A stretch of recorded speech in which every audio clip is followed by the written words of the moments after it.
paaspoortii bilbilaa yookiin paatarmii yoo dagattan yookiin immoo bilbilli keessan guutee namni gubdanii banuu barbaadan siitingii keessaan xiqqoo si imeelii madrii waan adda addaa nama gaafata beektanii karaa gabaabduudhaan akkaataa isin yoo paaspoortii dagattan yoo paatarmii qulfii fuulaa dagattan itti qulfii fuulaa kana jechuudha. Yoo isa dagattan akkaataa itti gubdanii bifa haarawaatti deebifattan isin agarsiisa. Ifa isiniif ta'e gubdanii kana irraa qulfii isa kanatti banamuu wallaaltan sana irraanfattan sana kompiitera geessuu malee bakka ta'a geessuu malee gubdanii bifa haarawaatti deebifattanii isin agarsiisa. Kana booda irra rakkattanu kompiitera isin geessitanuu. Obboleewwan kiyyaa bilbilli kun 0 uleettiidha. Tarii Galaxy A20 irrattis kana ta'uu dhiisuu danda'a. Hawaawiin kanaa miti tarii iPhone'iin adda adda jarri. Kanaafuu kun bilbilli kiyya 0 uleettiidha. Ifa isiniif ta'e 0 uleettii irratti isin barsiisaa jira. Isin gubee isin agarsiisu kuni 0 uleettiidha. Ijoollee Oromoo asirratti dogoggora hedduu uumtani nan beekan.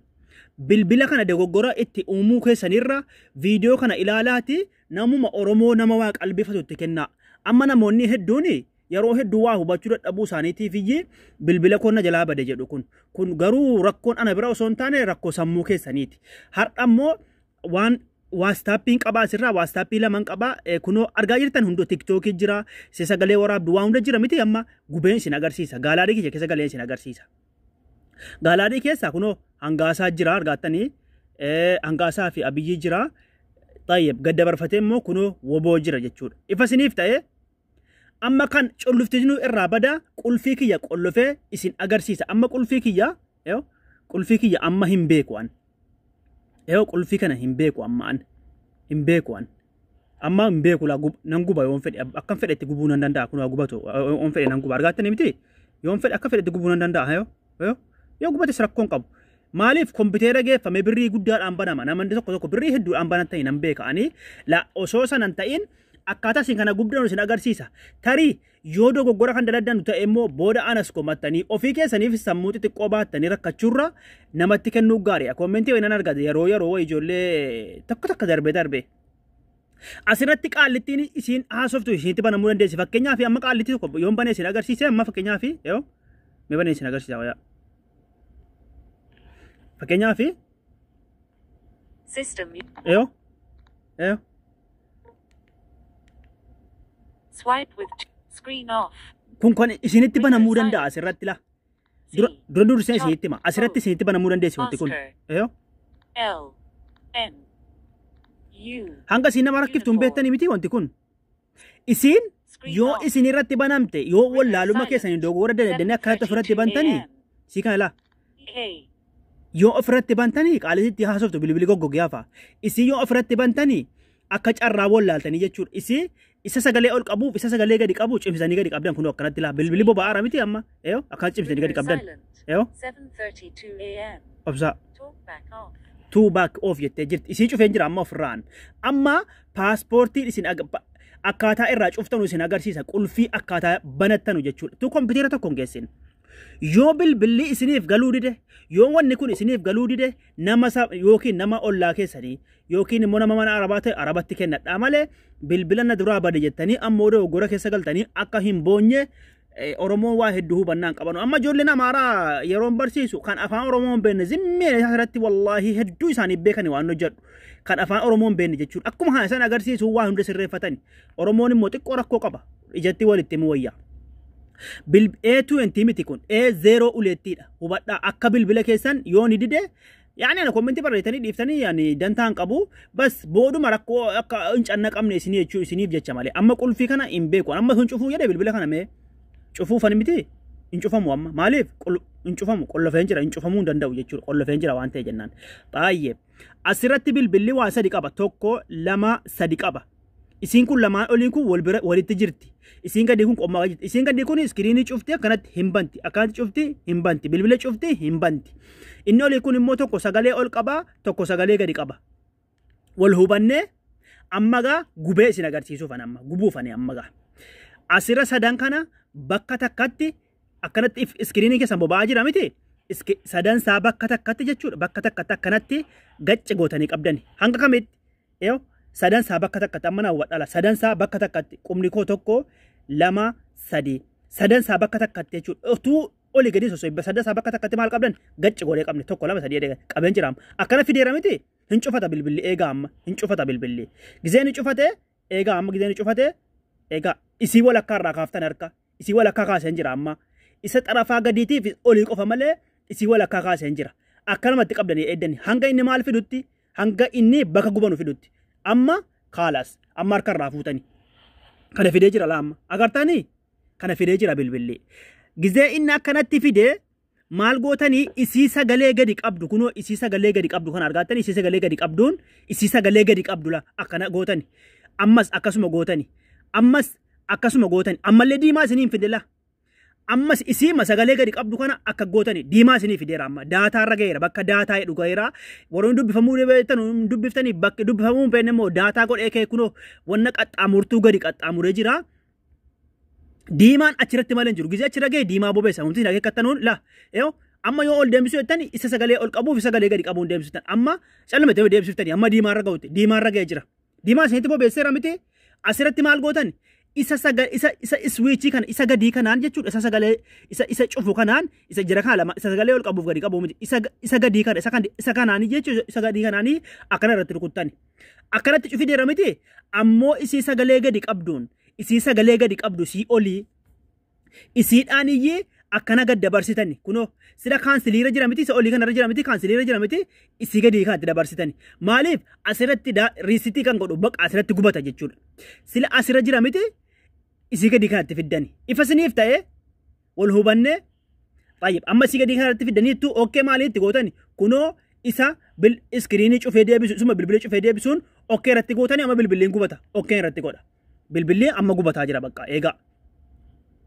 amma gizee inni akkanatti fidee jedhe isuma akkanatti fideera miti inni isinii kunoo isuma bilbilee cuftanii deebiftan isuma silaatiin amma sirratti rukuttan cufatee amma bilbilee ol hubannee amma cufatee jira akkaataa itti banan immoo bifa haarawaatti deebi'ee jira eegaa akkaataa itti banan isiniin agarsiisaa daqiiqaan dheerataa jira warri tiktookii fi feesbuuk irratti na hordoftan akkaataa bilbila haaraatti baratan immoo isinittan dabalaa obsaan eeggadha.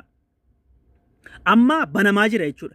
Bifa haarawaatti deebi'eera bilbilli kiyya amma haarawaatti deebi'ee jira. Wal hubannee haarawaatti deebi'ee jira bilbilli kiyya amma haaraa jechuudha kun haaraa amma haaraatti deebi'ee jira. Obsaan eeggadhaa gizee inni fidan cufa viidiyoo isinirraa akka isinii galuufani akka isin hubattanu jedheetani. Obsaan eeggadhaa daqiiqaan immoo dheerateera obboleewwan kiyya obsaan eeggadhaa mee. Baay'ee isin tursiisa kanatti baay'ee isin tursiisa obsitanii eeggattani hanga inni of hin fidutti. Baay'ee isin tursiisa obsitanii eeggattani.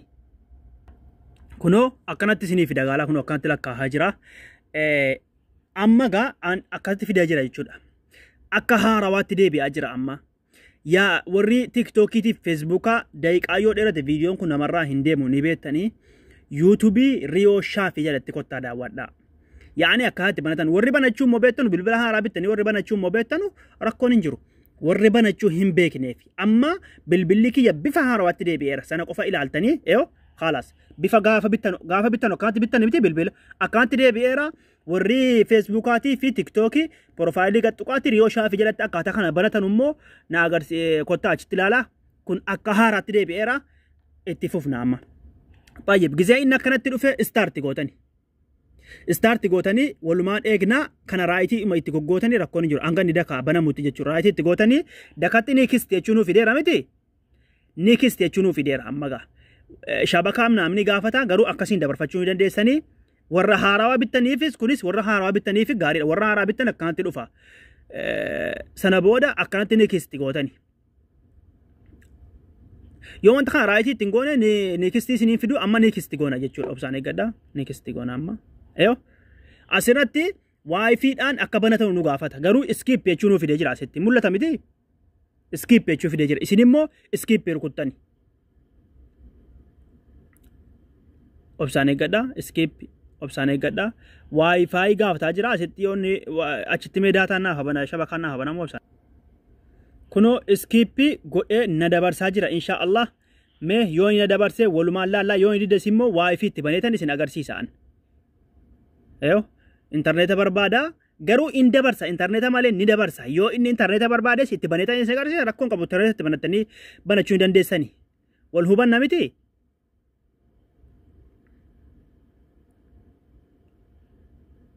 mee interneta barbaade jira akka wifi baradhu na gaafataa jira garuu iskippii qaba ani immoo wifi baradhee sin agarsiisa iskippii qaba garuu wifi irraa qaba waan ta'eef naan banadhee sin agarsiisa akkuma sin argaa jirtanu obboleewwan wifi itti banadheen jiraan wal hubanne wifi itti banadheen jira kunoo gaara gubbaatti naa ba'ee jira wifi dhaan banataa jira jechuudha duwwaana dide garuu A0 uleetti kana duwwaa dide malee 020 yaani 20 12 hin banama shabakaa malee banama bilbili kan bara shabakaa banama garuu shabakaadhaan bantanii banuu baattanii rakkoon hin jiru isin shabakaa waan banattanii kanaafuu next godha duwwaa miti kun networkii daataadhaan banamaara jechuudha amma ishiniif galee shabakaadhaan banamaara yoo daataa keessa qabaatanii daataan banattanii yoo daataan qabne immoo wifi dhaan banattanii isiniif ifa ta'ee garuu barreeffama saalaalee daataa jedhee dhiise garuu wifi waan banattani isin namni wifi dhabeen jiru bilbila irraatti bantanii banattani rakkoon hin jiru kompiitara iyyuu geessitanii banataattono amma gaa obsaan eeggattanii isin agarsiisaan akkanatti naannee asirratti faa nama hedduutu rakkataa nama hedduutu na gaafate asirratti naannee fida kun amma qofa osoo hin taane isuma siichitiif gaarii jechuudha yoo bilbilli keessan akka carraa ta'e kan gubatu ta'e yoo kan gubdanu ta'e yoo guutennaan irraa kan sarraztanu ta'e akkanatti adda baafattan jechuudha akkanatti sirreeffachuu dandeessani kanaafuu obsaan eeggadhaa haga inni naanna'ee waa inni fidu walumaan laallaa akka inni isin hin rakkifneeffani amma kunoo amma maal na gaafate qulfii na gaafate meeqoyaa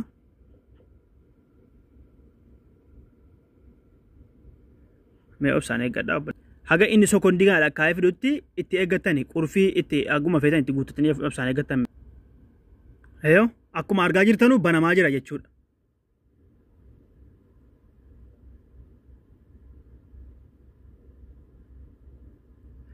amma iimeelii na gaafate iimeelii akka itti banadhu na gaafate garuu iimeeliin barbaachisu kunoo jalee kana wanni skippeettu jirti isii tuqne dabarfanna nuti akka inni iimeelii nuun gaafanne jechuudha asirratti gaala asirra dhufa bilbilli keessanii kunoo isa gama mirgaa dhiiftanii isin rukuttan isin isii gama bitaa rukuttan isin maaliif akka inni isin dabarsu alaaxulii cinqii tokko malee akka isin dabarsuuf jecha wal hubanne ifama skip obsaan eeggattani asirratti akka dogoggorree gizeen akkanatti isinii dhufee kunoo accept siyetti kun rukuttanii qulfii fuula duraa hin godhattamoo hin godhattu paatarmii itti godhattamoo hin godhattu jedhani paatarmii kunoo yoo feetan paaspoortii piinii lakkoofsaan yoo feetan immoo boodatti godhachuu yoo feetan kunoo isii jalee kana jirtu skip gootanii dabarfattani kunoo amma bilbilli kiyya banamaara obsaan eeggadha waan inni gaafatu hundaatti guutanii isin agarsiisa obsaan eeggadha viidiyoo yoo dheerate illee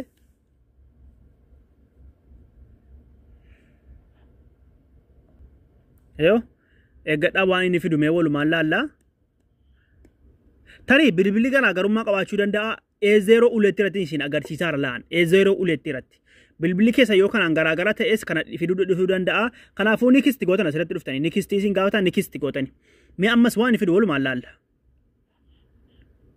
obsaan eeggadhaa asirratti skip isheettu kana fiddan maaliif iimeelii maamilli isin gaafatan skip isheettu jalee kana jirti xuxxanii dabarfattan isin amma kunoo banamee jira bakka amma kunoo si gadee kana rukunnaan banamee jira bilbilli keessan hanguma kana jechuudha bilbilli keessan banamee jira obsaan eeggadhaa fuulatti deebi'ee jira ifa isiniif ta'e meegaa imoon waastaappiin silaa ni jira walumaan laallame imoo waastaappiin silaa gaalaarii kiyya keessa isin agarsiiseera suuraa hangaasaatii fi kan abiyyii jira mee innoo jiramu hin jiru mee walumaan laallaa obsaan eeggadhaa siimii kee jira dan ngoodha siimii kee jira kun siimiidhaa fi rakkoon hin jiru kana keessan kana fiduu danda'a dhiisuu danda'a bilbilli kun immoo 0 uleettidha mee jira imoon keenya weerree waastaappiin kiyya meer jubatee jechuudha meerree hangaasaan silaa jira keessa hin jiru kunoo 0 gaalaarii kiyya keessa waa takka hin jiru kunoo gaalaarii kiyya keessa hin jiru kunoo waa takka imoo waastaappiin wanti hudduu gubateera bilbilli kiyya kun maali haarawatti deebi'ee jira ganaa waan hunda irratti hammala jechuudha ganaa waastappii imoo bifa haarawaa amma akka gaafa bitamuuti bilbilli kun wal hubannee akka gaafa bitamuuti sana booda feesbuuk keessanii isin deeffattanii iimeelii isin deeffattanii yeroo biraan isin agarsiisame kana irratti waan isin dhibe yaada keessan kommentii jalatti ilaalee isin deebisa barumsi keenya har'aa kana fakkaata thank you